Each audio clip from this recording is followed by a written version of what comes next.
This is Infants on Thrones, the philosophies of men mingled with humor. We are the Quorum.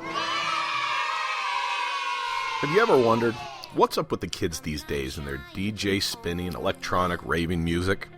I mean, what's so appealing about a musician pushing a play button?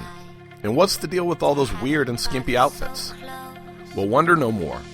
On this episode, Marisa and Carson Calderwood talk about finding healing and community through EDM music and culture. I just wanna know what you look like without a weight on your soul. I know somewhere we could get away. If you wanna find another place, love, disappear and never leave a trace. Take you anywhere you want. So let me disarm you. There's an army I'm fighting around your heart. Let me disarm you. 'Cause baby, I just wanna love for you really hard. For you really hard. Marisa and Carson Calderwood, what's up? Hey. Not much. Thanks for coming on. This has been a pain in your ass to get this scheduled, so I apologize for that. You've been incredibly patient with me, you guys. Thanks for doing that. You're welcome. It was Right. partly our fault because it's like the universe didn't want this to happen, because right after we moved in, we were going to do that, and we ran into, remember, like 5 problems trying to get my internet connected. So actually blame all that on you. Yeah, well, it is. Well, me trying to schedule something in the midst of a move was just brilliant. But then we came into festival season, and we know that wasn't going to be an option. So Yeah, exactly. but before we get to the festival stuff and that topic, which is really what we want to hear about, give us an elevator speech of who you are. Well, I want to ask you, in the universe of ex-Mormon celebrities, if you had to do like an A, B, C, D list, who would be on those lists? Who's an ex-Mormon A-lister? John Dehlin, Yeah, of Kate course. Kelly, Mike Norton. yeah, All Jeremy Reynolds. you But- guys definitely in front of those guys. Yeah. Oh, No. There's Yeah. We don't want to be on that list. we're like we're They're E. No one wants to be on that list. Okay. We're E celebrities. Yeah. Well, there's kind of 2 lists. There's the ex-Mormon list, and then there's the ex-Mormon list. And so it's like, I That's think there's true. 2 I different got categories. Sean Larson and you guys, ex-Mormons. Oh, I guess that's right. So if on the ex-Mormon list of celebrities, where would you guys put yourselves? I would say we were B celebrities for a while, and now we're like non-existent. Yeah. You choose. You know, it's how much you choose to be Involved. to stay involved, because And we intentionally like got out of almost all. I think I'm only involved in 2 ex-Mormon groups on Facebook, the VIP, Yeah. and it's like it was just too much tension. It was like not letting go and staying involved, as intriguing as that was. It's like driving by a bad car wreck, and I just kept slowing my life down. And I'm like, ugh, I gotta get these images and this out. And so we moved on, and it's been a much Yeah. healthier place. So it was hard to do, but way better. It's like looking back instead of looking forward. If you got to figure out a whole new self, then I don't feel like I don't have time to look back and to pick apart some of the Mormon stuff. But I feel like you guys have a different thing where you kind of have a community around it, and so it's fulfilling in that way. Like for us just to do it by ourselves and I don't know, be involved in some ways, I don't think it would be fulfilling. Well, and that's why we keep listening to IoT, so it's good. Right. And, And not really anything else. So Well, and I'm interested that you mentioned community, Marisa, because I like that's one of the things I want to explore as we're talking more about like the direction that you guys have gone, because I feel like that's a big void when people leave the church and you leave that whole network that's there of your ward connections and that community that you have, and there's so much struggle in trying to find a way to replace things that you've lost. And like, I don't know that that's really what Infants is or what it does, but maybe that is the appeal that it has for some people. I think we're getting kind of tired of it ourselves, but No, you but know, like what we like the community, but just like what is it that like binds us together as a community, I guess. yeah. yeah. But a lot of people find that in ex-Mormonism in various ways, I think. And I think if you have a group, if you have people you enjoy, then like go for it, you know, but we don't. Our Seattle Lights Mormons group is just spread all over the Puget Sound area. It's just not like, it's not realistic to get together very often. And so we just kind of had to find something else, really. And at some point, I'm finding, what do I really have in common with a lot of these ex-Mormon people that are in the group? It turns out that not a whole lot, other than this Mormonism tie, and it's not something that I want to necessarily connect me to other people anyway. So we find other things and other interests, and yeah. So I think that's good on you. If that you've been able to do that, man, I think is better than a lot of people, and a lot healthier. And Thank you. I think it's related to this topic we're doing. Yeah, it totally is. Well, and part of that is, you see those people coming out and suffering, and you kind of want to help them transition. You kind of want to be there for them, because it's like one of the hardest things you ever do, but it weighs on you. So we kind of intentionally decided, like at first when we were kind of like still had enough clout for members before the excommunication, for me, especially for a few years, I wanted to create this image of, look, I'm not a full believer, but I'm still a good person, and you can still have a happy life, and your kids aren't going to be crazy and stuff like that. Like, I had an uncle tell me all my kids are going to get pregnant as teenagers and get addicted to drugs and ruin their life. Right. So I was like trying to break that stereotype. But then when we got excommunicated, we lost any credibility for those still inside. And so like, all right, let's just have an influence. Like, I don't want to be there in that difficult phase of helping these people as much. Like, I can't, like, honestly, I wish I could do more, but I can't. So what can we do? So we're like, let's just create this, let's help people see you can have this happy, fun, fulfilling life with great kids that are healthy, doing awesome, and just help people see that. And that's kind of what we wanted to do. So we can move on, yet still give some good influence back. Yeah. No, that's great. Yeah. I amen. Yeah. Amen to all that. So they meet up and talk about your baggage for so long before you're like, yeah. Let's move on. So we aspire that at some point listeners will be here that have no idea really about Mormonism, and certainly don't have the history. So real quick, to give those listeners an idea of your background, a 3-4 minute or less elevator speech about your background, coming to the point of some major life transitions, I guess. So probably kind of starts with me. I grew up, your whole life they tell you in Mormonism, if you read the scriptures, pray, you'll feel this feeling. That's God telling you that church is true. And I would feel those feelings at other times, but never praying and reading, and that always bugged me. But I didn't have enough self-confidence to say, it's because the church isn't true, and walk away. So I had like the slowest burnout of all. It was like the 20 years to get me out of church. I'm like, Scott, it was like, a week for him. So it's like, I'm exact opposite. It took forever.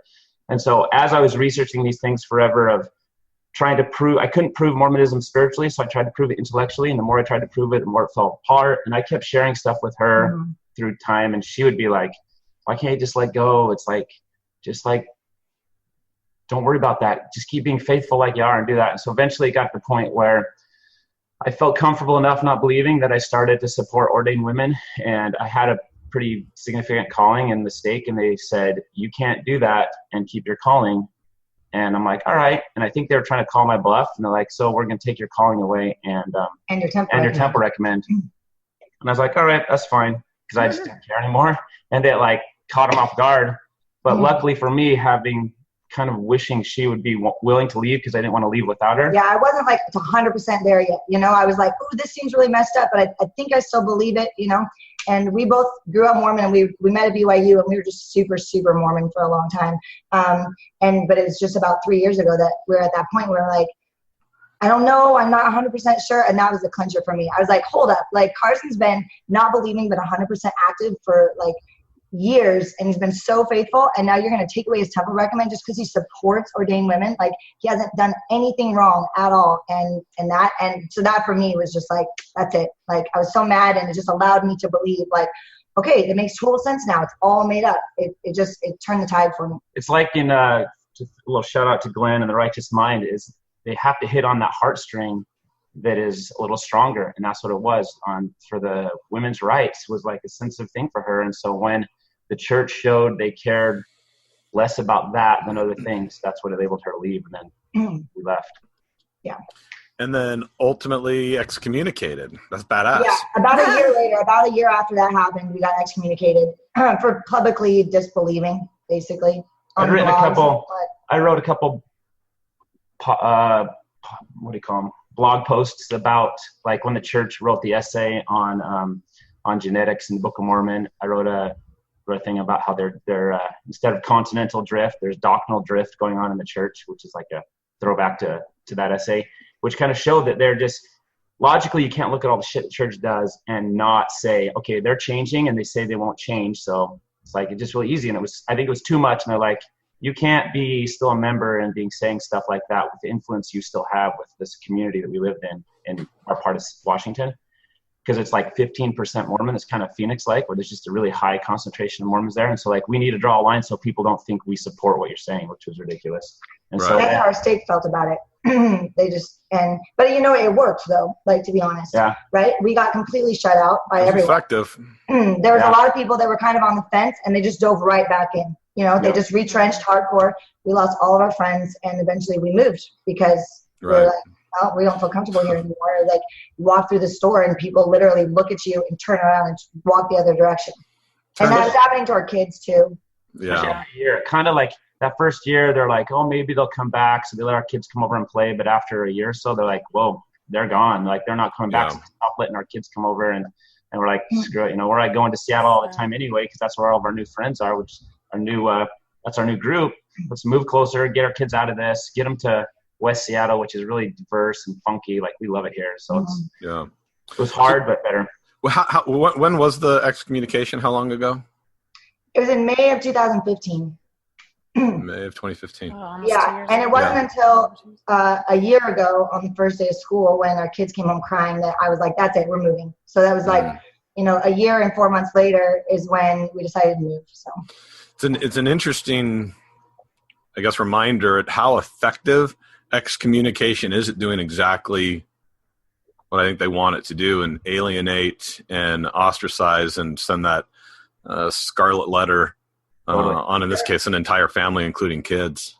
Yep. They're excluded from the tribe. And in an area like Seattle that you'd think was, or at least the Washington area, that's pretty liberal and you'd think would have a little more maybe open-minded than other areas, but even there you got the same impact. I think if we had been living in the city like we do now, it would have been a big difference. But we lived almost an hour outside the city, and it's kind of the country, and it's just much, much more conservative.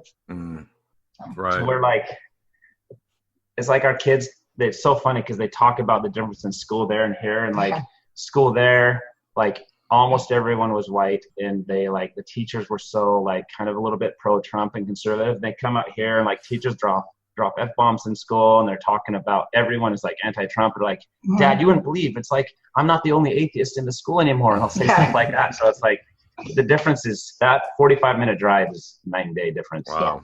Wow. Well, and do you think the excommunication in retrospect was allowed you to move quicker and was a little more freeing than it otherwise Totally. might have Yeah, been? like ripping a Band-Aid off. Like, it was really painful at the time, and it branded us, like, for our extended families, that like there's just way more of a separation between us because of it.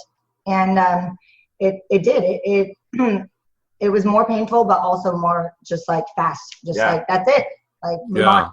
That was like one of the biggest favors, like the bishop that said he was going to take away my temple recommend. Like, he did me such a huge favor. I'm unfortunately not, especially back then, I think I've changed a lot in the last couple of years. I wasn't confident enough in my own decision process to be like, you know what, screw this, screw Mormonism, screw like my family, it was the best way of explaining it. It used to be like, there's no way I could be right, and all these Harvard professors that are general authorities and all these people in my world, that everyone is wrong and I'm right. Right. My pioneer ancestors and everybody. I couldn't do that. And like, so they did that for me, thank goodness, and got me out. It's been a big benefit. The best thing I've gotten from the church yet.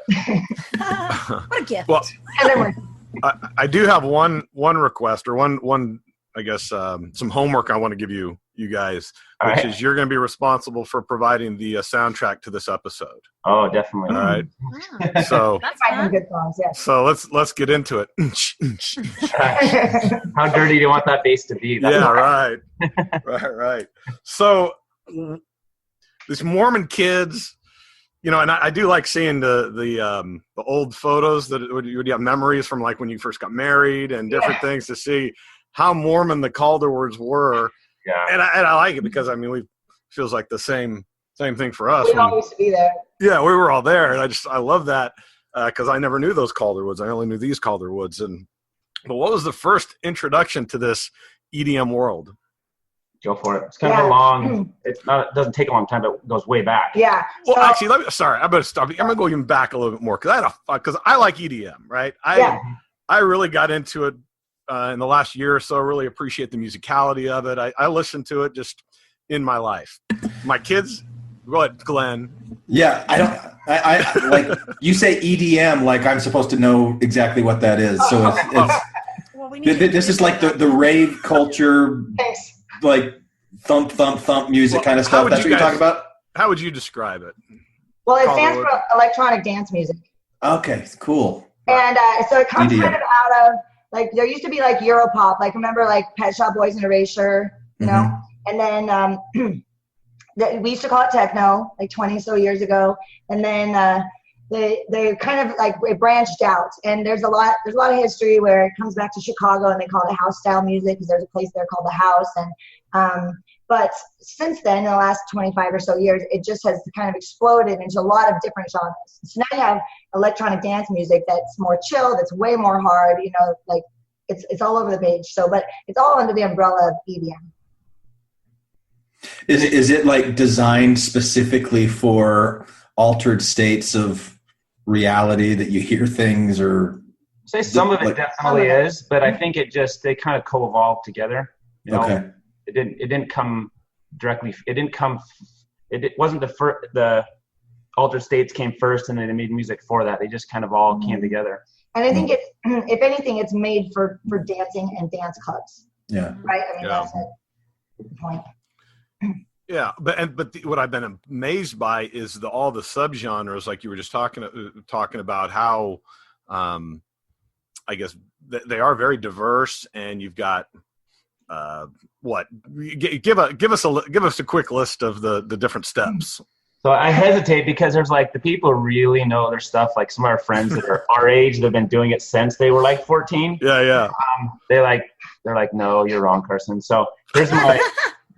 It's like there's like we like bass. It seems like a lot of people either go like more house headish or bass head. A lot of people like kind of go one of those two ways, and we're definitely got more bass. So a lot of people know about dubstep, which is like pretty intense. But then there's like subgenres like chill step that I really like, or melodic dubstep, which are kind of two of my favorite because it's more like chill. And like if I'm gonna listen at work, that's what I like to listen to in the house. So it's kind of like the Hall & Oates, Billy Joel version of EDM. Exactly.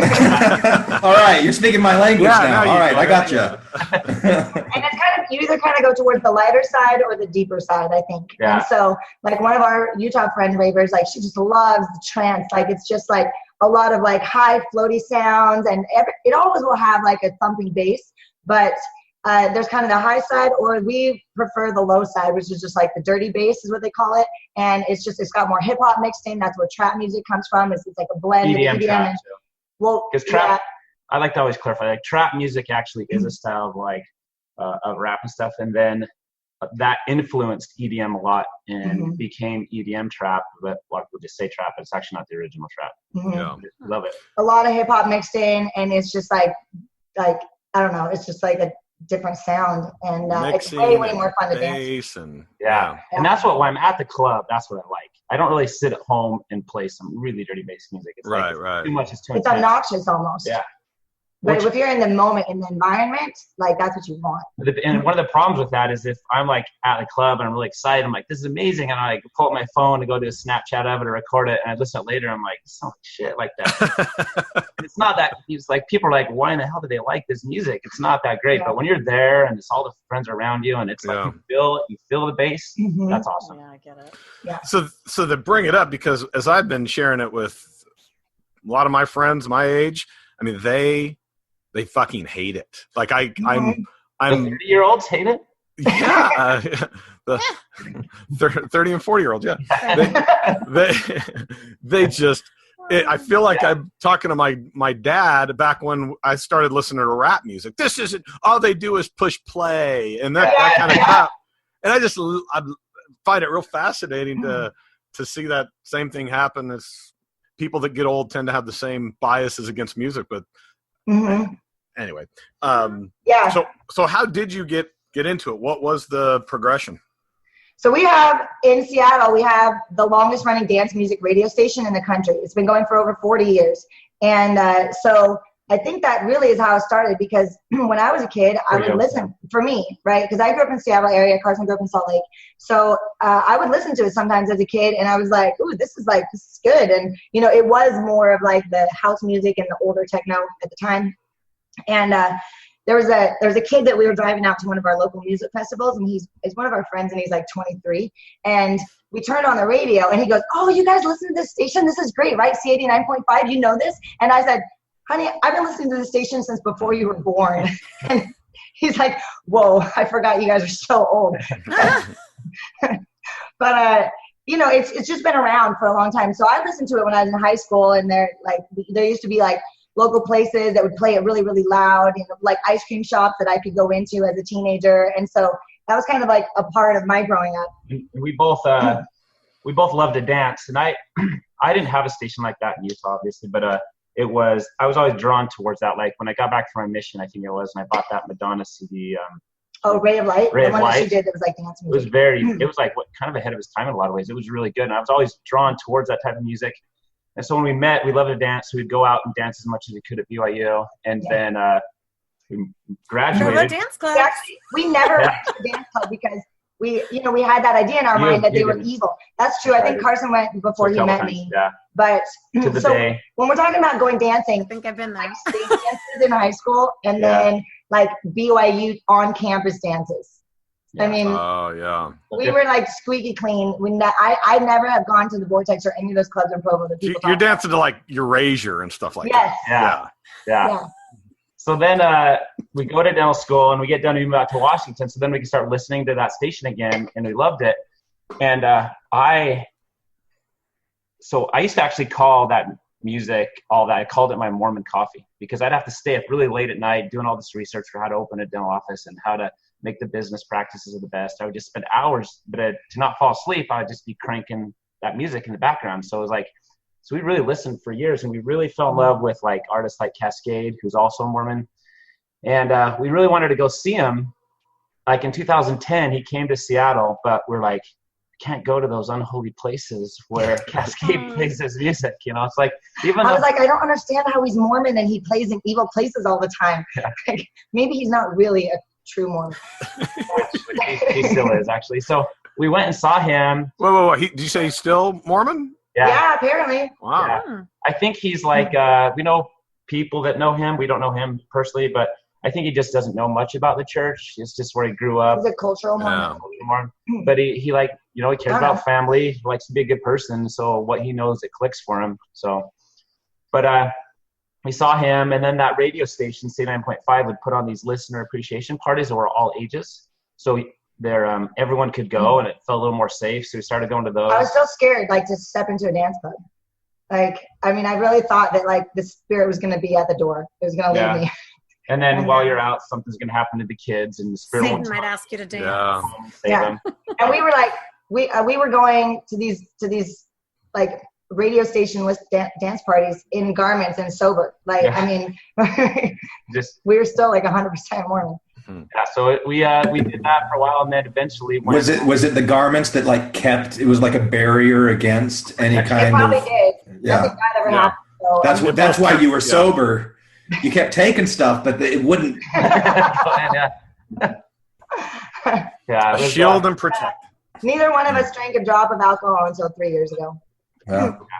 Which is one of the crazy things. We talk about people that are friends in like the party scene, and they're like, wait, like you're lying, right? You got married at 23 or 22 as a virgin, and Marisa was 19 a virgin. You never drank alcohol until 2 years ago, and not even coffee. I don't think they actually believe it. They don't believe it. So it's like, that is a foreign concept to non-Mormons. I mean, that just blows their mind. Yeah, absolutely. So it just kind of slowly evolved, and then when we left the church, we're like, we've been wanting to do this. We've been going to those like tame versions. Let's just go. And we lost all of our social networks. So we're like, you know what? We need to rebuild, just to find new friends. We need to start over. Let's go. We love music. We love dancing. Let's go to these dance clubs and start making friends there. So we kind of.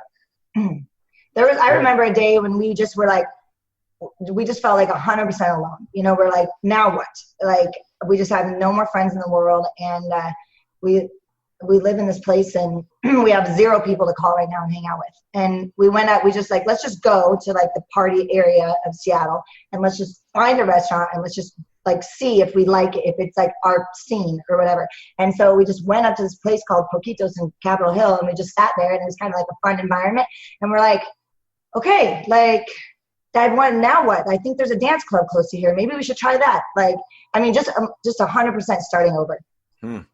Were you conscious that, or aware that there was a culture and in this kind of in this atmosphere, in this? I mean, was that going into it? Were you aware? It was what someone else did. I think we were aware of it, but we weren't inside of it at all. But even more than that, like the whole rave, the Candy Kids, all that culture, which we can explain it later. We actually didn't know about that. We went to Cruella concert before excommunication, I think, or maybe right. But after we left, it was when we were still like totally Mormon. And so we go, and we love Cruella. It's like one of our favorite groups, and especially Marisa. We go there, just thinking we're going to a regular Cruella concert, and it's actually this place called the Paramount, which is a really nice theater in Seattle, probably the nicest one. And then there's these kind of Candy Kids. This one girl walks in wearing this little white thong, 2 little white pasties on her nipples, and flip-flops. And we're like, what the heck? What is that? And then all with all the people wearing furries and like the furry boots, the light up stuff. I mean, just everything. Spirit hoods. And this is a few years ago, and we were like, what is this? Yeah. All right. You're using language that I'm sure 90% of our listeners don't understand. When you say Candy Kids. So it's Candy, Kandi is what they call it. And it specifically refers to the bracelets that people make and trade. And with like the not pearly beads, but the pony beads. The pony beads. And like letters, you write stuff on it. And so that's like, technically that's rave candy. But I mean, if you say Candy Kids, that kind of means that like younger ravers who dress up a lot and are probably wearing a lot of neon or older, newly excommunicated Mormon. Right. you might have a 16-year-old son and still be a Candy Kid. Yeah. Right. So this is what you're typically talking about, like festival outfits and. But it's kind of a side of it or a style where like some people might be a little more sophisticated. Some people might still wear like festival wear, but it might look a little more like Coachella or something that's like a little more boho or a little more all black. And like the Candy Kid side of it is a little more of the neon, punk, whatever. Like. And definitely the older ravers, they like look down upon that. It seems like, especially the olders that have kind of gone more into house and stuff like that, more chill. They're like, they look down on it as like just this stupid little phase you go through when you're 16 to 21 and move on. But it's we love it. But what I actually say that's not that strong, because one of the great things that we'll definitely talk about later is the openness of being just authentic in that community, which is amazing. Yeah. I would say it's not people that go to raves that really look down on Candy Kids. It's old people that go to 40-year-olds that go to dance clubs that choose not to go to raves anymore because they think they're too cool for that. So so then there's like the spirit hoods, like they'll put on like a wolf hood that has little mittens that hang down, like some of the things like that. Right. Where. So okay, I want to talk about since we're here. I want to talk about those outfits that are both kind of skimpy and don't have a lot. Like you mentioned the pasties and kind of the booty shorts and maybe the furry boots, and it's definitely loud and sexy and comfortable and all those things, right? Yeah. What's the philosophy behind that? I think there's 2 parts. One is that it's just hot. It's just always so hot in there. I mean, you're just dripping sweat. And so that's where you get a lot of girls to put their hair up in crazy styles. And because I can't handle like having it sticking to my whole body, and you really want to wear as little clothing as possible. But a lot so that's of one girls side. braid their hair in like that, like I call the Viking braid or whatever. you know what I'm talking Jay, about? you're just talking about like double French braids? Double French braids, yeah. They'll do that together. Yeah, because you literally just want it like away from your face. But So it's really function. I mean, there's a functional piece of it. yes, yeah. But then also there's like an individuality side of it, and which is kind of just the whole reason to go to raves. I mean, you could sit at home and listen to dance music and enjoy it, right? But if you want to go there and be a part of that community, it's the vibe or whatever that you're taking part of is just like, you can be whoever you want to be. You dance however you want to dance. Nobody's judging you. Nobody cares. You can be overweight and you can wear pasties in the thong, and actually, yeah, nobody cares. One of my things I love about it so much is I'll see this girl walking. She's like 5'5", probably weighs 250 pounds, just like very large. And she's got on black little booty shorts, some pasties, and she's walking. And you can see every roll on her body, and she just IDGAF. She's walking, and it's like, even though that's not like my personal preference of something that's sexy and appealing, I love it that she's doing that and she's confident. She feels comfortable doing that around everyone. I'm like, it's a powerful thing to see someone just be able to be that comfortable with everyone and not have to worry about it. It's like the antithesis of shame, just to be like, this is me. One thing I've always liked is I love breaking stereotypes. Like, I love being the dentist who's not wearing a braided belt with my polo shirt tucked in when I'm walking out to dinner and stuff like that. I like how Carson went back to like the 90s with the braided belts. I don't think they were wearing braided belt and mock boots, right? The Girbaud jeans. You maybe don't hang around enough dentists because there's still a lot of dentists sporting the braided belt. Oh, aw. Yeah, maybe Seattle dentists. But it's I just, whenever someone has an expectation that I'm going to be a certain way, I like to like let them know, like, no, you don't have to have that. And so I will sometimes intentionally, when we go, I'll wear something that like is just on that fine border between straight and not straight, to where someone's like, they can't quite tell is he straight or not. And I like making people have to wonder and think like that. All right, now I want to know, what's that line? Like, what would be the signature or some tell? So like one like I wore, the glitter beard, maybe. Or like, that's kind of more popular. Like I wore Reese has this gay friend for my 40th birthday. He gave me this really fuzzy, white, furry, sleeveless vest with lights in it and a hoodie. And I put a light, really bright unicorn horn in it. And so I walked around dressed as a white, furry unicorn. And it was just like, it didn't look super, it wasn't like very feminine outfit. It was just like little trippy and crazy to where like I felt comfortable wearing it, but like I know it made people wonder. They're like, yeah. See, I do love the visual of Carson in a white, furry, whited up vest with a hoodie and a unicorn. It's just like, yeah, man, let's do that. I'm all in on that. So like everyone wears like tennis shoes. Like you could wear like this super sparkly, I don't know, like even a pretty costume, and you would wear tennis shoes because you're going to be on your feet for 8 to 12 hours. Damn. Yeah. I mean, it's like, and jumping, and you want to be able to dance. That's really why you go. And it's like two things that's kind of funny is like sometimes I'll sit back and just took our kids to what's called the Night Nation run, where it's like a rave and a 5K run, and our kids want to go. They wish they could go to all of it, so they were so happy to be able to go and do it with us. And as I'm standing back watching them, I'm like, this is, in a way, I can see why people think that it's stupid and we're stupid, because it's just a bunch of people standing there with their one or two hands, and they're jumping up and down. It's like, I'm like, more or less. if you look at it like that, it does seem kind of stupid. But the irony is, and like this is a story that I like to share, and maybe shared with you previously, but it's like in Mormonism, they talk about Zion and Zion community, we're all of one heart. And I've actually teared up and cried at a rave a few times where I'm like in the middle of this huge crowd and the song's coming, it's building this beat drop. And so it's like people are just waiting, and then all of a sudden they have the beat drop. Everyone jumps up and down, and they all are jumping in unison to the beat.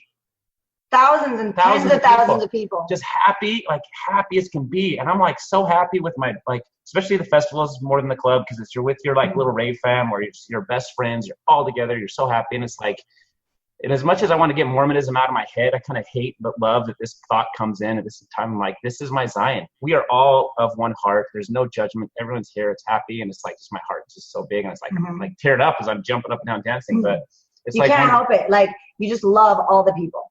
Like, the Carson puts me up on his shoulders, and like, you look around, like when we went to EDC, there's 400,000 people there. I mean, that's just like insane. But, you know, maybe on the main stage at any given time, there's 100,000 people all dancing to the same music at the same time. And it's just like, you kind of love the whole world in that moment. There's nothing like it. That's the hook. That's what makes it more fun, because we love the music, you know, we love the bright lights and all that, but just going there, being a part of that community, that's our new community.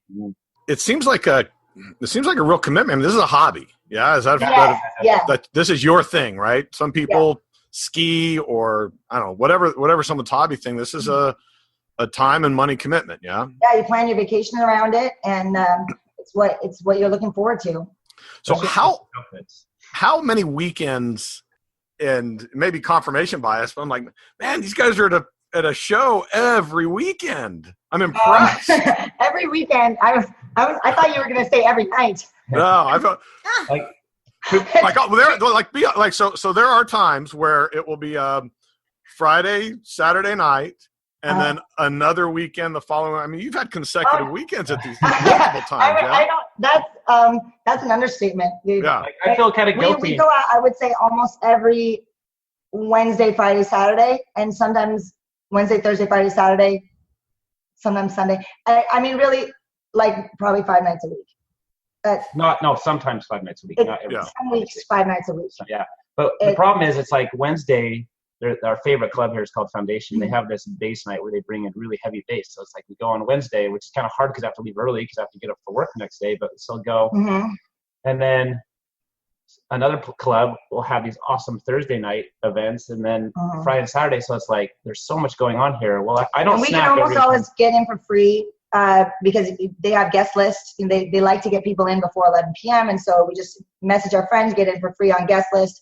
And another good thing about it is that since it starts later, we can still like have dinner with our kids, you know, so we're spending time with them, and then we go out, you know, at 10 or 11 p.m. So it's kind of, we can do a little bit best of both worlds.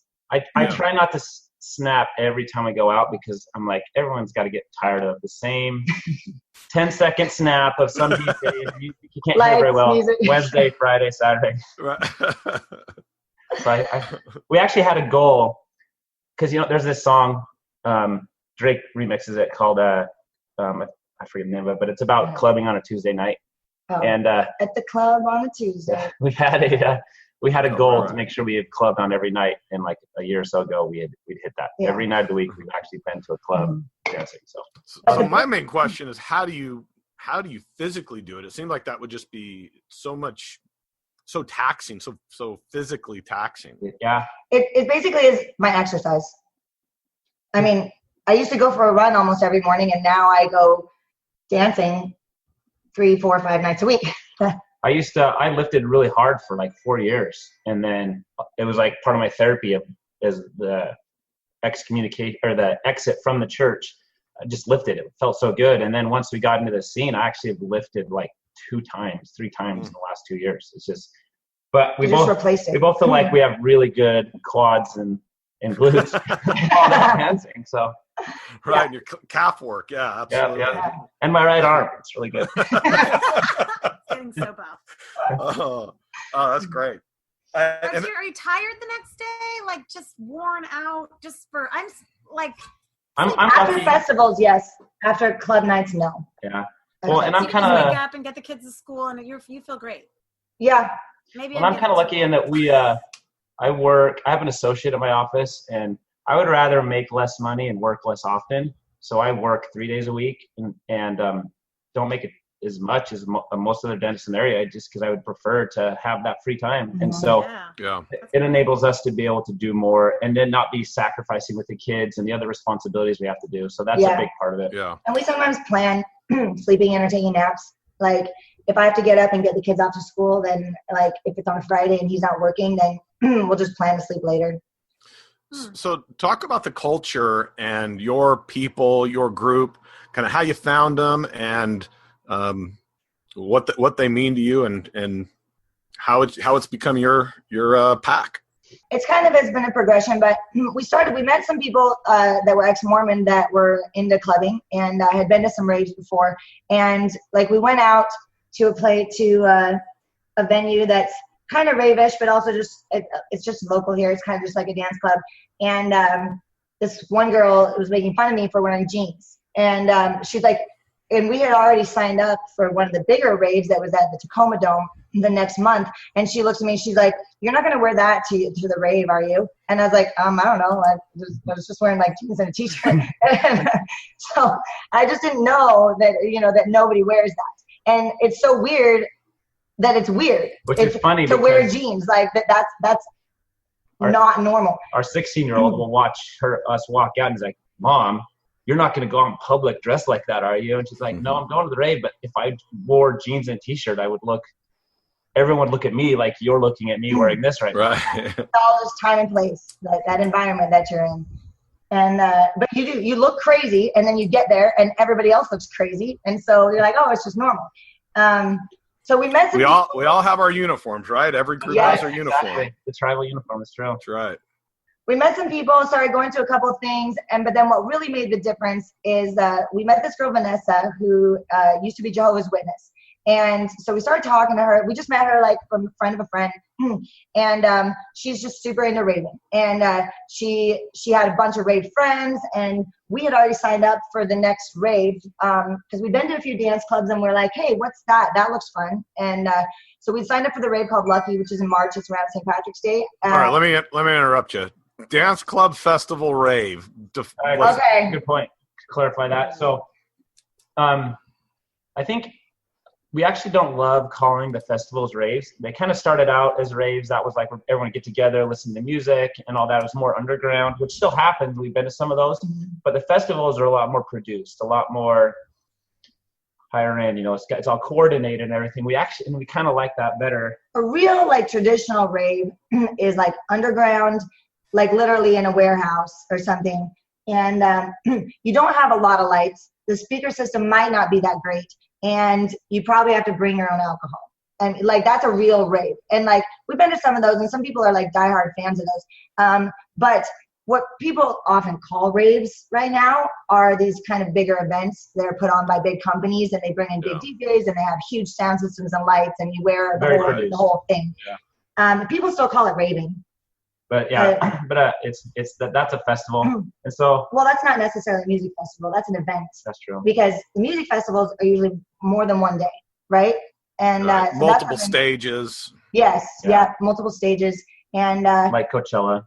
Yeah, and like we have a local one that's out of the gorge. It's called Paradiso. We've been to EDC twice in Las Vegas. That's Electric Daisy Carnival. It's the biggest one in the U.S. Right, that's like the United States of Ibiza, right? Like.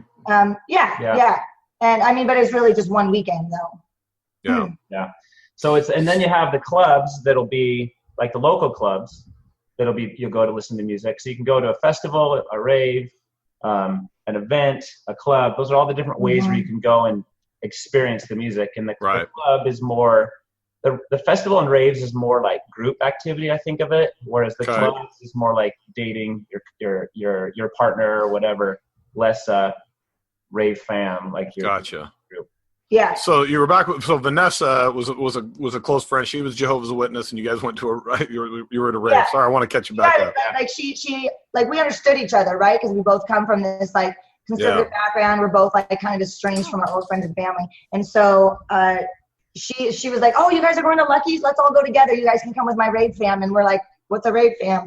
We were just going to show up. I don't know. And so we started hanging out with her and like understanding the culture better and getting to know all of her friends that also go. And so we kind of got adopted into their rave fam, really. And so, but all of the rest of them are just like nevermost, right? So that's just what's so fun is it's just like, and now we can just like kind of leave that behind us and just go and find people that love the same thing as us and they come from a variety of different backgrounds. Yeah. Which has transitioned. We actually have we still have some ex-Mormon friends, but the large majority of our friends are nevermost. Yeah. Because of that. It's what you call them? Your group? Was it a squad? Is it a group? Is it a crew? Is it? Yeah. I usually like to say rave fam, just because I like to think of us family. Like Vanessa, like a family, yeah. Little sister, she's a lot younger than us, and she just we know she'll get in drama with her parents saying she's gone back to Jehovah's Witness, and she's being an evil person for going to these music festivals and stuff. And so like we can connect. We know what that pain is like, to have your parents see what you do is bad and your family and stuff. So we connect on that, and then we can go there. And her and all of her friends are all in the medical community as well. Most of them are travel nurses. So it's kind of fun to go there, be with people that are like, they're just fun, smart, free, and yeah, they have a real job, but they love doing it. They plan their life around the music festivals and stuff. Just So now, are these the people? If there's not a show, not a festival, they're coming out, hanging out. These are the people you're doing dinner with as well, or is it primarily tied to hanging out at the clubs or the festivals and stuff? I would say it depends. Some of them we really only see at festivals. Some of them we just hang out with regularly, and we have other friends that aren't really into raving that we also just hang out with. So yeah. We do have a variety now. And the nice thing about it now is we've been in it for a couple years that we know enough people. Like every time we go, we're running into people, and it's like, yeah. So it feels like home, kind of. You go to this event and all your friends are there. I want to talk about some of the criticisms you've gotten, because one of the things that I really respect is you guys are really open about your life and your lifestyle, saying this is us, this is our hobby, this is what we're into. Suck it. I mean, that's essentially the attitude that's what I perceive, and I love it. I mean, yeah. I friggin', I feel like we already ripped that Band-Aid off, right? Like, yeah.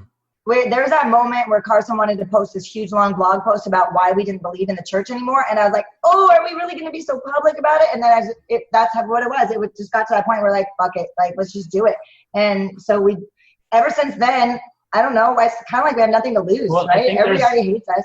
Might as well just post what we're really doing.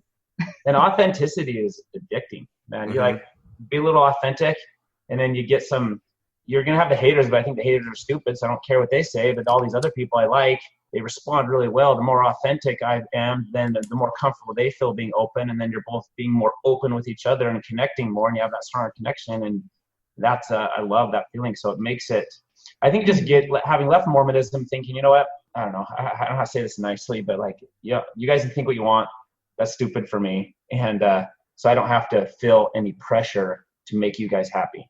I'm going to make these people happy over here. And the more that I'm open and authentic, the easier that is to keep doing. What are some of the most fair criticisms that you've gotten? I think people definitely say that we're too old to do it. And well, that's not true. That's not a fair criticism. That's bullshit. It is not fair. Which shocked us, because when we went, we thought that would be the case, because the fair part of the criticism is the majority are younger, for sure. Yeah. But there's plenty of people way older than us, and I love it. I'll go, like, we met this guy, his name's Tuna. He's a retired Microsoft guy. We met him at a beach party a few weeks ago. He's like 50-something. Yeah, he's like 55. He shows up in these cargo shorts and his polo shirt, and he's like, he's a computer programmer, and he's like, we're talking, and we're like, oh yeah, we got to leave or something because we're going to go to Foundation, the club tonight. He's like, oh, you guys go there? Me too. And we're like, what? And he's like, yeah, I go to all the festivals and raves. And I'm like, really? Like, what music do you like? And he's like, I like Getter. Sorry, there's a reason why I said Getter, but he's like, Getter. And like, Getter is pretty hard EDM, like hard bass. What we were talking about with like the really dirty bass and like some hip hop influence. And I'm like, no way, dude. You're this like 55-year-old dude who listens to this hard music, and it's just like I'm no longer the old dude that listens to hard bass music. It's like him 15 years down the road from me, and so there's plenty of people like that. So I love it. Because I'll admit, man, when Chris and I have talked about going, and they do a few of these in the Valley. It's not quite as small, but there's the smaller clubs here that you can get one almost every week here in Arizona. I've noticed, and we've almost gone a couple times, and the age has been a barrier. We've been like, I don't. So I went to I've been to used to go to the Aquabats concerts back in the day, like post mission. Man, even at 25, 26, I felt like I was a grandpa there. So I've had that experience before. This feels like another level. So that has been a barrier, but what I hear you saying is push through, just go, huh? Yeah. I think there's a little bit of a difficulty, like getting over the hump, like I recognize that I used to feel a little bit more that way, like a little more self-conscious, I guess. And I think that just like having a lot of friends there and then just getting over it where you just realize that you just really don't care. That's over time, I feel like zero self-consciousness about it anymore. I'm just like, I like it. I paid to be here. This is my thing. Like, I don't care if you guys all think I'm too old. I like it. Especially if you're into it, because I had this guy come up to me. I think the more into it you are, the younger you look in a way, or you don't stand out as old. And this guy comes up to me, he's like, dude, you look like you're having so much fun. I can't wait hope I'm doing this at your age. How old are you? And I was like, are you like 30? And I'm like, no, dude. I'm 40. 31. Oh, yeah. He's like, no way. Like, he's like 21. He's like, I thought you were 30 years old. So that's awesome. I can have to do this for 20 years and be as cool as you. So. Well, and sometimes I find that we just have lost so much of our self-consciousness over the past few years which I think happens to a lot of people as they get older, right? They become comfortable with themselves, and when you go through difficult things, you realize you didn't die and you're going to be all right. So I think sometimes we have we enjoy dancing and looking at each other and being ridiculous and whatever. And we just are really into each other. And I feel like sometimes people are staring at us and they're thinking why are those people different or whatever? And I've started to become proud of it, where I feel like I earned that, I've been through so much by now. We've been married for 18 years. All you 20-year-olds, you can look up to that. You can hope you can be that someday. You just don't have the experience literally to have the connection that we have. And I feel good about it. We earned it. And they love it. They recognize it too. There's sounds a little arrogant, but we almost every festival have a couple people stop us and they're like, what you guys have, they don't know us. We have no idea who they are. They'll just tell us, we can tell what you guys have is so amazing. You guys love each other so much. I hope to have that someday. And I love that. When you know that someone, they can see that connection and they don't even know you, but they see it strong enough that it makes them stop and say something. It's we love it. It makes you feel good because it's effort, right? Because we worked really damn hard to be there. So I guess even though that they can tell we're older and they see that, they kind of respect that. So it's not a negative. It can be kind of a positive. Yeah.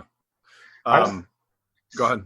I think some of the other, people always say, you're listening to all that loud music, you're going to be deaf in 10 years. Mm-hmm. It's yeah, but we always wear earplugs, and there's actually really nice, high-quality earplugs you can wear. And so we do that. And you can tell at first when we did it, I felt like, oh, am I going to look like the nerd, like the dude wearing the one kid wearing the helmet when he's riding around the bike, all the other kids who don't have helmets on. He's safe, but he's the dork. Right. I felt like it'd be like that, but it's you'll see the large majority of the people, especially people that have been people doing that go on the regular, they wear earplugs. And nice ones. You got to, man. I mean, yeah. And the purpose, I think they turn the music up that loud isn't because you really like to hear it that loud. Right. Even when the young people don't like it, but it makes it so you can feel the music. So you put the headphones in or the earplugs, you can still hear it plenty loud and at a good level, and then you're feeling it, and it increases the experience. Yeah, that's awesome. Go ahead. Another criticism or thing that people say is that I don't understand how you party that much, because they're imagining that we are getting super crazy drunk or doing all kinds of crazy things every time we go out. Yeah. And maybe that's what they like to do, and so they can only do it once a week. So, but if you have a couple drinks, not, if you don't get wasted, then you're not hurting the next day so badly, and so you can go out again the next day. Keep it easy. I did want to talk about. I don't know if you've gotten this criticism, Marisa, but I suspect that you're at least aware of it, of the really what amounts to slut shaming and body shaming and. Hey, look at the stuff that you're wearing. It's provocative. It's, you're showing your body.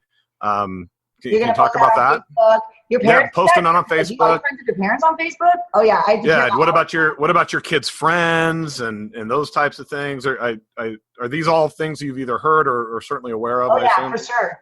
And even when we first started going out, it was my oldest son that was like, "Hold up, you're not going out of the house wearing that, are you?" But for me, it just it's been such a transition from Mormonism, right? From this, the whole modesty culture. And it's been so freeing to, at the very beginning, just to wear a tank top, right? And not, and just show your shoulders. And then just remember how good it feels to feel the sunshine on my shoulders. And then just from there, realizing, hey, I don't know, how much of me I show off is not what's inside of me. It doesn't mean I'm going to sleep with you. Like, and if you think that, you're a douchebag. Like, I don't know. I can wear whatever I want to do, and it actually has nothing to do with you, someone else, or, And so for me, I just started to feel like I don't care. Like, I don't know. And you don't see it as a bad thing. We don't see it if you can see some cleavage on her or a midriff or whatever, that is a bad thing. Yeah. It's just me. It's just my body. And I'm just here having a good time. So, yeah. Yeah. But when I show my midriff, it's not the same story. That's true. It's double standards, man. Yeah. But that, and I know we talk about it all the time, especially the differences between men and women and as a transition is Kristen wants to just be comfortable. And, the big topic, even just going out and about, is about not wearing a bra, and who cares? I just owned it. I don't care. At some point, but you still. I sometimes do. I'm like, I hope people aren't, because people stare. Yeah. Like, I walk down the aisle in the grocery store and there's men staring, and I'm like, dude. So yeah, I talk about it. I don't care, but it's there. Yeah. Mm-hmm.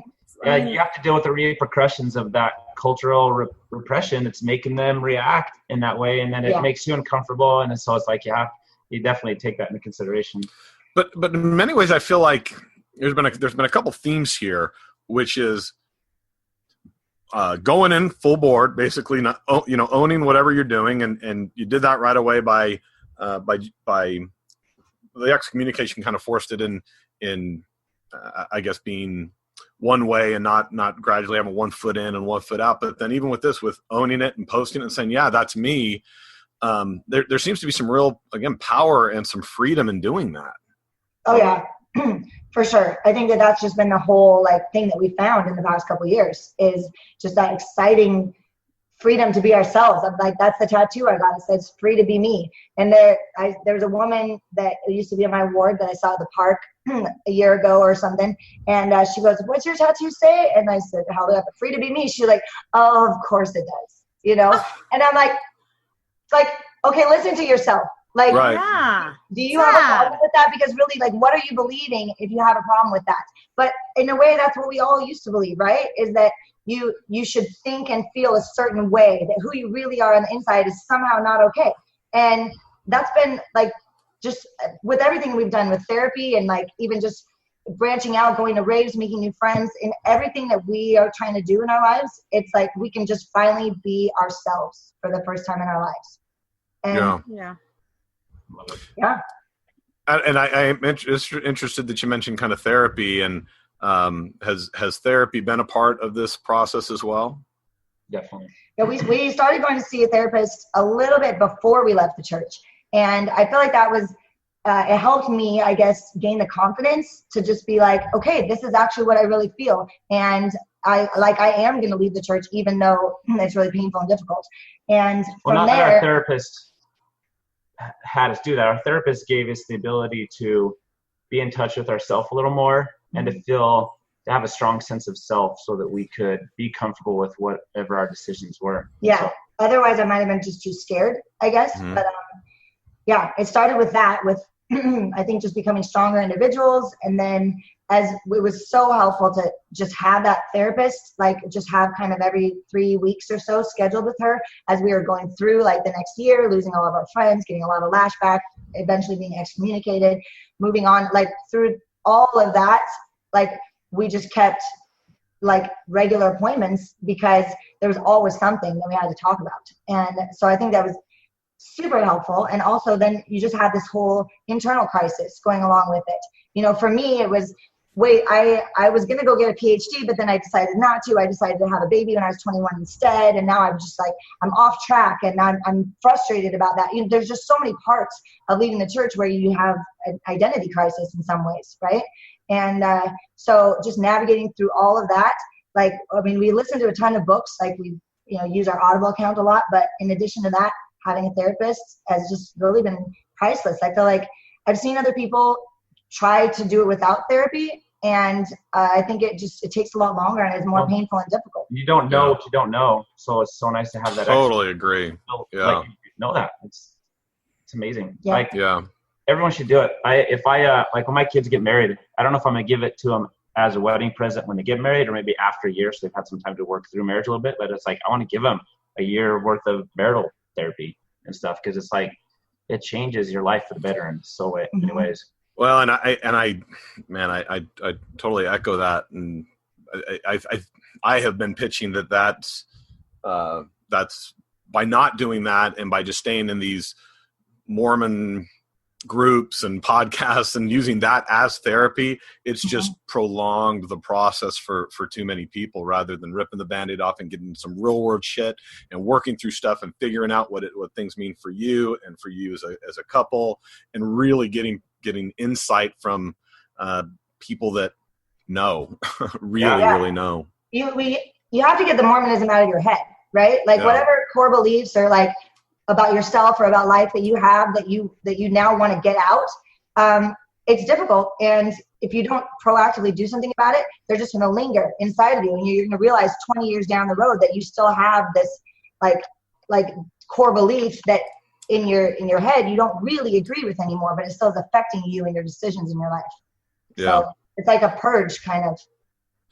Now, I think I know the answer to this, or I know what my answer would be to it, but what do you tell people when they ask about the impact it's having on the kids, or the message that you're sending to the kids? That's good. I think the funny thing I usually say at first is, the crazier we've gotten, the more conservative it's made our kids go, because they see us walking out in these outfits, are like, you guys are crazy, I'm not doing that. And then so they're like, they actually are. I think it's made them, it takes away the taboo. It's not this thing that they want to try because they can't, we say you can, do that, and it's fine, just talk to us. And then they're okay with it. So that's kind of nice. But at the same time, what's wrong with being authentic, loving yourself, loving other people for whoever they are, enjoying music and going out and spending time with other people, having a drink with friends responsibly. It's like, most people that push back see that as bad, since we don't. Like our new moral system, probably the best way of explaining it, our new moral system is being kind and honest. And if there's something that we want to do that falls within being kind and honest, for the most part, we're gonna be okay with it. And so that's how we feel about it. When the little kids, like our 16-year-old son, he might be like, my parents are ravers, that's so weird. But our little kids, our 7 and 10-year-olds, like they don't care, right? Like my 7-year-old last year, as I was preparing my EDC outfits, she somehow was just like saying, trying to figure out life. She's like, well, what do moms do when they're home during the day? They like do the laundry and like make their rave outfits and like, that's great. They don't know any different. And to them, it's just like fun music, fun people. Like, why wouldn't we do that, right? Like, play the music around the house. They love it. Like, we took them to this thing last week that was the 5K, and they're all dancing around, and like, they're authentic because they don't know how to be any different. They haven't learned to put on masks yet. They're not shamed by the bigger culture. So it's like, they just think it's fun.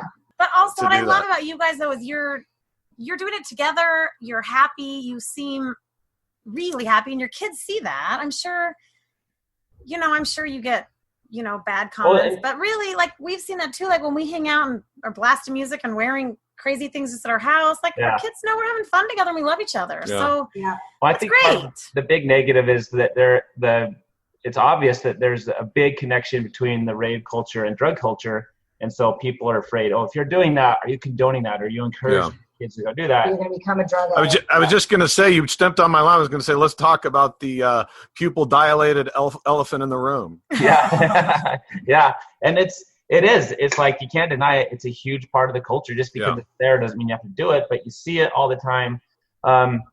Let's talk about that. When we're talking about drug culture, I think a lot of people do understand, but that means so much. And there tends to be a specific subset of substances that are tied to this community. Is that fair? I strongly agree. Like, this has been a huge eye-opener for me that I'll see people that use drugs regularly, like at clubs or festivals, and they refer to other people as druggies because they don't consider themselves to be a druggie, because a druggie is someone that is addicted to heroin or meth, right?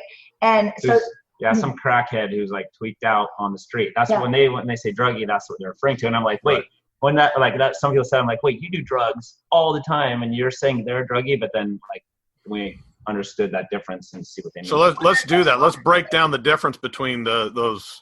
How do you distinguish between, say, club drugs versus something that wouldn't be considered club drug? You've already distinguished between like meth, heroin, crack, kind of those things would not. Those are not typically going to be found, at least intentionally, at a festival or a rave setting, right? We have several friends that do some of that stuff regularly, and I actually still to this day do not know a single person in real life that has ever done heroin, crack, any of those things like that. When some of them are doing it all the time, most of the stuff that they're doing will be the MDMA, which is either like and if it's in a capsule form, it's called ecstasy, which you'll hear about a lot, or if it's in a powder in a pill form, a press tab is ecstasy, and in a capsule it's Molly, the nickname. Right. And so you'll see that's the main one. Or people do a lot of hallucinogenics, which has been mind blowing to me. Is like talking with some of them as they explain it, because I know a lot of nurses, a few even physicians that do it, and as they talk about it, they're like, these things, and I didn't believe them at first, but they're like, they're not addictive. They can't, they're not chemically addictive. They can be emotionally addictive, like shopping, addicted to that, but they're not damaging your body. And then now I think is with the marijuana. They have no physiological risks. Yeah. Which I've seen that. It's kind of amazing. It's like they do it. I think they do it mainly because it enhances the experience for them. So it's like for me, the contrast with Mormonism, just being, like I was saying, being there free, being able to be authentic is just so amazing. Like we're loving that, but a lot of them I think don't have that contrast. And so they'll be like, to augment that experience for them, they'll be taking those things that make the lights brighter, that make, I don't know, what do they say? Well, and like sometimes people need something to get in the moment, you know? And, but for me, like great music and one drink and I'm in the moment, you know? Yeah. So we're talking about substances that are kind of going to enhance auditory and visual. They're going to be auditory and visually distortive, right? And so they're going to enhance all those things. And make you and release what's the serotonin? Serotonin. Make people a lot of love, which I kind of like. That's another reason why I kind of don't push. I kind of don't hate that so much because we go to a country music festival and everyone's getting shit-faced on alcohol and drinking a ton, and all these fights are breaking out. Everyone's getting all testosterone-y and fighting with each other. You go to the rave, and I've never seen a single fight. It's a totally different environment. The problem is, it gets annoying that so many people are giving me hugs as they're walking by me. That's the problem. Because everyone loves everyone so much there. It's kind of cute to see, but it's like... and rave culture isn't a hookup culture. And so that's nice too. Like, oh, that's a really good point. Because I think the perception is especially when you're talking about ecstasy, there's people who think that that's a sex drug. Yeah. And that's a misperception. Totally. I mean, maybe people use it that way, but like, it's not like when you're doing that, like at the club, I mean, at the festival, everyone just wants to like touch. It's like this very touchy, non-sexual. Whereas like, if I go to a dance club and like a lot of people are drinking, then like, I'll just have super random guys touch me sexually, like just walking past me, right? Like, I mean, it's just a completely, like that literally never happens at a rave. I could be wearing like next to nothing at a rave and I just don't get creeped on in that way. Yeah, that's great. Yeah. So it's such a, like an environment of friendliness and inclusiveness. And even if people go with their like significant other or whatever, like there's not this like, I don't know how to describe it. There's not this like, I don't want to say sexuality because I don't think sexuality is bad, right? It's like, it's the sexual predatoriness that I don't like. And that's just completely absent at raves and I love it. Well, that's great that you can then wear whatever you want and be comfortable and be half naked. And it's not like somebody's looking at me because that's, that's freeing. When even if they are looking at you, it is like, look at that amazing outfit and how she put that together. Or they're like, wow, that's so soft. Yeah. Happy. But it's interesting. It feels like a very safe environment for you. Totally. Yeah.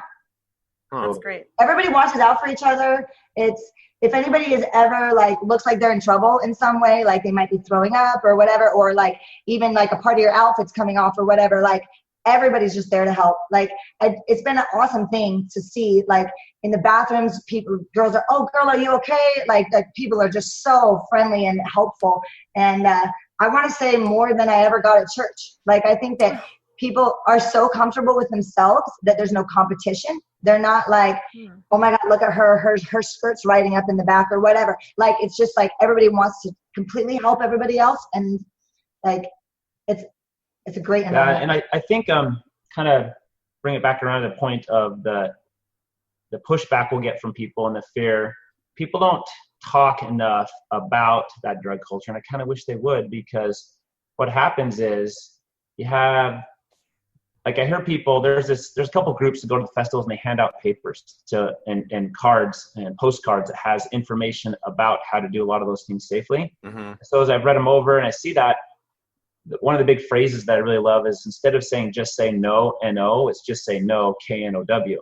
Because if that information got out there, we've only, like, one time we saw a girl at a festival go into a seizure, and come to find out the reason why she did the seizure wasn't because of the chemicals she had taken, it's because she drank too much water and trying to compensate. And she had the bad idea that if you do MDMA that you should drink a ton of water. So she drank like a gallon and a half of water. She drank so much, she diluted the electrolytes basically in her brain and went into having seizures because of that. And so it's like, right. And I've heard, especially specific with MDMA, the most common problems or consequences are either not enough water while dancing or over consuming water. So it's not the substance itself. Exactly. They just get into this. They're not smart. They're not turning their brains on. You know, they just, you're sweating a ton. You're dancing for hours and hours on end. Like, you have to take care of your body.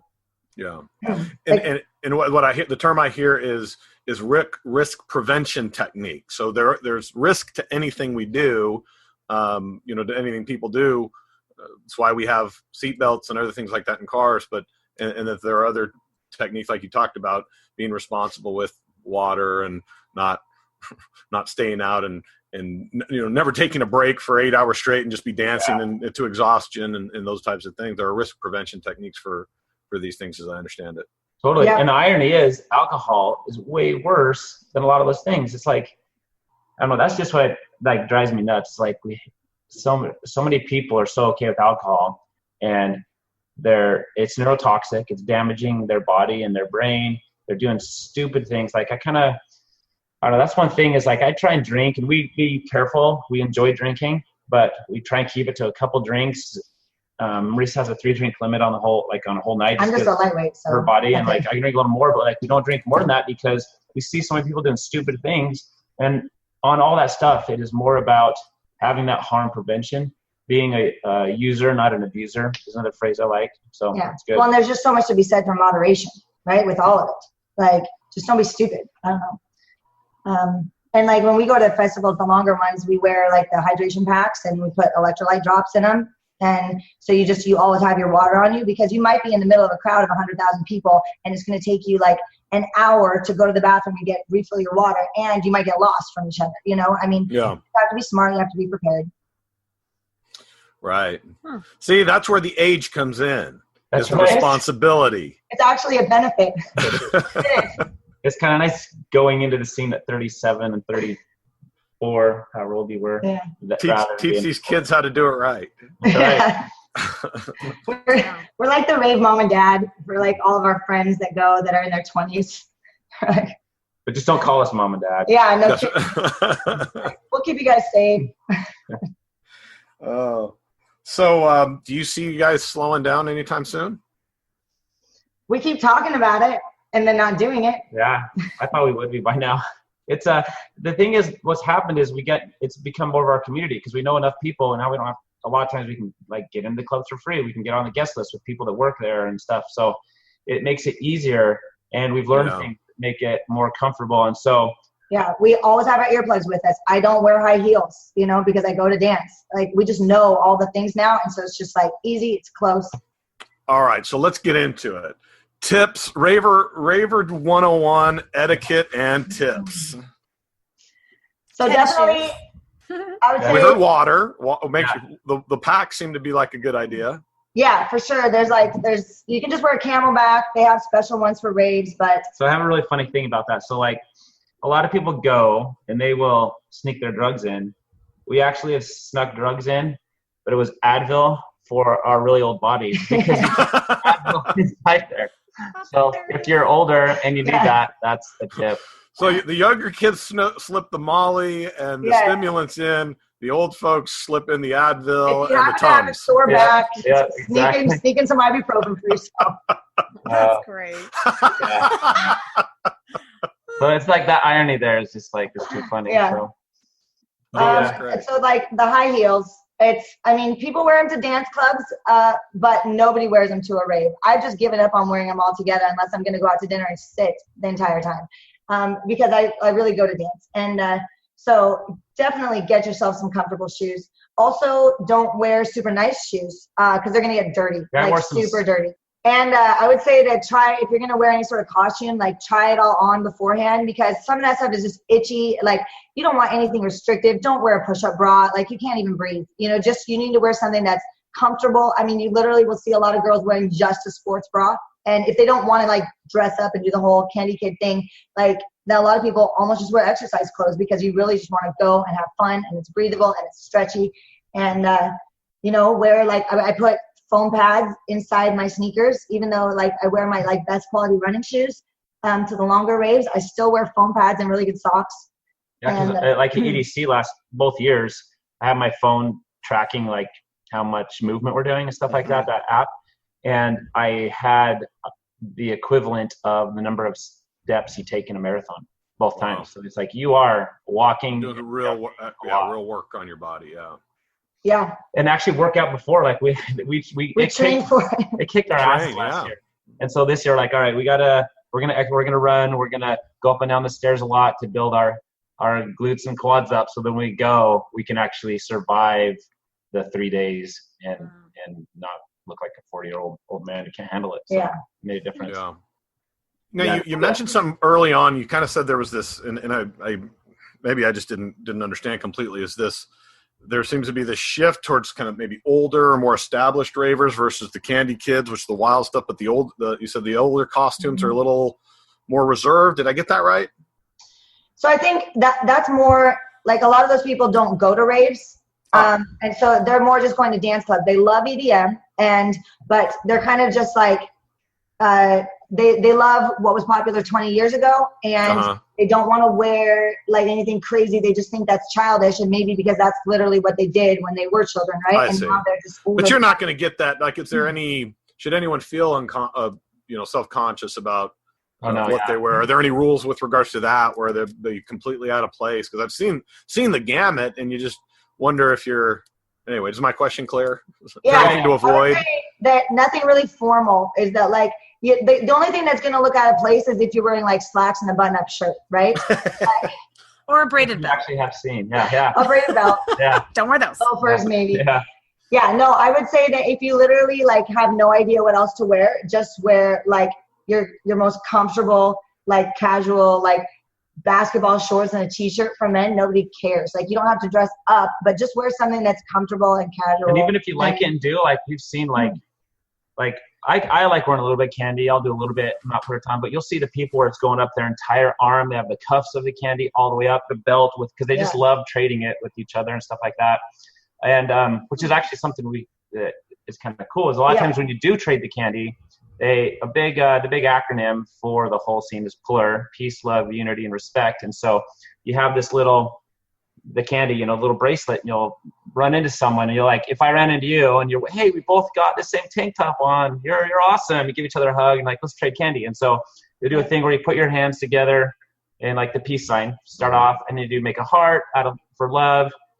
And you clasp your hands for unity, and then interlock your fingers for respect. And then you trade the candy back and forth. You would take the one that you wanted off of your wrist, you wanted to give away, and put it on their wrist, like while your hands are interlocked, and then they would give you one back. So it's just did you guys just learn this as you started going, or did you read up on it? Yeah, you just see it, cool. And then you'll ask because everyone. And then you do it wrong the first 10 times, like the temple.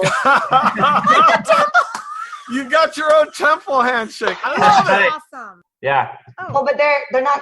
it's the pony beads. They call them candy, but they're not edible. Yeah, you don't eat them. Yeah. So, so what you would do is you would write, like, I would make a whole bunch for a festival, and I would write stuff that I think is funny, or I'd write EDC 2017 or whatever, and I would put like special beads on it, right? Glitter beads, flower beads, like whatever. Just you're making your own stuff. Yeah. Oh, so and our kids love to help us make this stuff. It's just like the elastic, thread kind of thing. All right, I'm gonna get it. Seriously, this is great. And what I was thinking like candy, real candy, and I'm like, how do you know people? There's like germs on them. Yeah, it's just because it's how they call it. Right. Oh wow! So we just have this in our kitchen because we just sit down with our kids and our friends and make this stuff. But so I have my iron so I can make perler beads. What we'll do, we'll end up putting the on our left wrist, the ones like our kids have made that says "I love Daddy," like I have something like that, and then the ones that I'm willing to trade that have gotten from other people on my right wrist. So then I always do the right hand trade. Always with your right. Oh. Don't accidentally trade the ones on my left wrist. Yeah. See, okay, so this is this type of stuff that I love to hear. Glenn, next time I come to your house, I'm doing a little handshake and giving you a bead. That's right. I had no idea about, but it's I think about like tattoos and the meaning that they have, and that. They're castigated, but look, this is a symbol of certain things. And then you go to these places with these pony beads, and you got these things representing your kids on your left hand and all that. This is the type of stuff I wanted people to know about this culture. Now the weird necklace too makes sense. I'm like, what are they wearing on their neck? It's a lot of meaning. And our kids will make stuff that, since they can't go, they make stuff, and they were like, will you trade this for me, Dad? And so we've done that, and like, we'll trade it and bring it back. And then we take pictures, right? We're like, this is my kid made this. And so then like we'll take a picture of the person who traded with so that we can show our kids. And the spirit actually, so here's a good confirmation that the Church of Raving is the real church, is that my son had made this candy that he wanted me to trade, and we were at EDC, and it wasn't that special, and I wasn't like finding a moment to trade, and so I'm like, we got to go because it's the last day. So I just tapped this guy in the back. I'm like, hey, I have this 10-year-old. He made this bracelet, but it's not that special because this guy had a lot of the big stuff. Yeah, that sounds bad. Yeah. My 10-year-old, it's not really good, but I mean, it's not really big, and like didn't take a lot of time. But he's just my 10-year-old. He made it, and you really want to trade, but you have a lot of like really nicer stuff. Like, do you have anything smaller that you want to trade with him? He's like, hold on, I actually have been waiting all day for someone to stop me because I wanted to trade this one. And he pulls it out of his backpack, and it was a Pokemon. Which one? Remember the name of it? It was, I don't know, Charmander. It was like the Charmander one that is actually my son's favorite Pokemon out of all of them. And he's like, I want to trade this. He pulled out. I'm like, no way, that's actually his favorite Pokemon in the world. This is like the best thing he literally could have gotten here. And the guy like started crying. He's like, you making me so happy. So he took a big hug and like took a picture of it. He's like, this makes my day. I'm so happy. Like, send this. Tell your son that I made this. And like told me the whole story behind making it and stuff. And so he feels connected to my son. My son feels connected that he got his favorite Pokemon just by chance, and the universe come together in that with what he made. And so it's like it's way more of a family. It's like teaching kids that there's love out there. Mm-hmm. Yeah. Well, and then it's like everybody just does their favorite things, right? And like so, there's so much individuality and creativity around it. Like people, it just doesn't matter how silly it is or whatever. If it's your favorite show or your favorite thing or like a phrase that you love that's from pop culture that's ridiculous or whatever, like it doesn't matter, like the totems. Do you know what those are? That phrase, totems? Yeah, I know the concept, but yeah. So people will go and you'll have your squad, and it's hard to find each other, so they put on these poles something up top so everyone can see it, and it's called your tribe's totem or whatever. And so it like makes your banner from Game of Thrones. You're exactly, like, yeah. So when you go off and go to the bathroom and you're coming back to this crowd of several thousand people, you can find your group. But people, they make it their own. They'll like put crazy story. Like when we were at EDC, actually, we ran into there was some ex-Mormons from Utah that had a picture of what's that guy, Ryan Gosling? Yeah. Ryan Gosling, and it has some phrase. It was one of the memes where it was like, "Hey girl," and it said like. Yeah. Like it said something like, I read your patriarchal blessing and it told me you should come to this rave. Yeah, something like that. So we ran up to them. We're like, obviously knew like what their background and everything, and gave them a hug, traded some candy, and took a picture. It was awesome. You run into all these people that love the same thing as you, and then you're instant friends, right? Okay. But again, I came back to we were joking about the temple and ritual and connection with other people. It has all those elements to it. Yeah. But what a good phrase, right? Like, I'm like, this is something I can really get behind. Peace, love, unity, and respect. Right. Yeah. Right.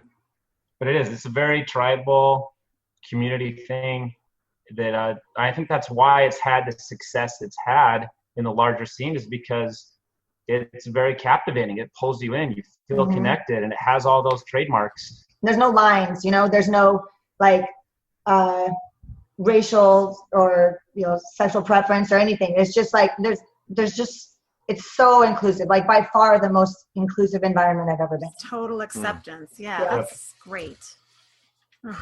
Man, how you lose community in a religion and find community in Raven. Yeah. That's fun. That's badass. Dance music and crazy costumes. That's why I don't think we'll stop doing it, especially seeing the older. I think our tastes will evolve. Sure. Stuff like that, but I think that in one way or another, this is kind of who we are. It's our new community. Yeah. We'll just keep doing it.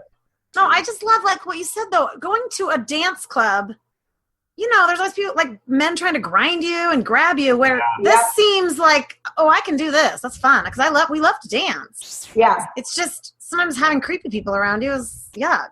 Yeah. It ruins your moment. It does. Yeah, you see, I mean, you never go to a rave and see some guy standing by himself with a drink in his hand, just like scoping out all the ladies. It's just not that at all. Find community where you can, man, and where your interests lie. Don't force. Oh, I love it. Yeah. Good. Yeah. Hey, well, thanks for taking the time and talking about, being open, being honest. So Jake, I want to call Jake out a little because when I kind of floated this thing, he's like, what? We can't just get on and be like, hey, why do you post that shit? And what do people think about your kids? And I said, no, Jake, I think we can ask exactly that with them. Yeah, everybody's already thinking it. Yeah, right. It said, why shy away from it, man? Do you, boo? Yeah, you're not doing anything wrong, so you're right. Yeah. Own it. And Which is why I kind of want to get our side of the story out, because people are making assumptions, and it's like Absolutely. I like owning the story. Thanks, guys. Yeah, thanks for doing it. You're awesome. thanks. All right, thank you. All right, talk soon. Bye. Bye.